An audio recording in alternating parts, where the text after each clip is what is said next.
High, এই শীতে আপনি যদি আপনার ছাদ বাগানে স্ট্রবেরি দেখতে চান তাহলে এখনই নার্সারি যান, সেখান থেকে স্ট্রবেরির চারা কিনে আনুন। বেশি কেনার দরকার নেই।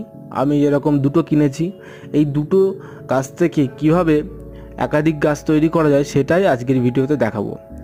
তো প্রত্যেক গাছের থেকে এইভাবে সরু সরু ডাল বের হয় এবং তার মাথায় দুটো করে পাতা থাকে।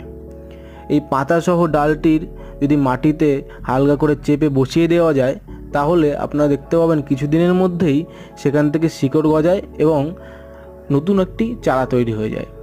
যখন গাছটি ভালোভাবে সেট হয়ে যাবে, শিকড় বসে যাবে, পাতাগুলো বড় বড় হয়ে যাবে, তখন আমরা কি করব, এই মাঝখানে সরু যে ডালটি আছে এটি কেটে দেবো। তাহলে গাছ থেকে আলাদা একটি চারা তৈরি হয়ে যাবে।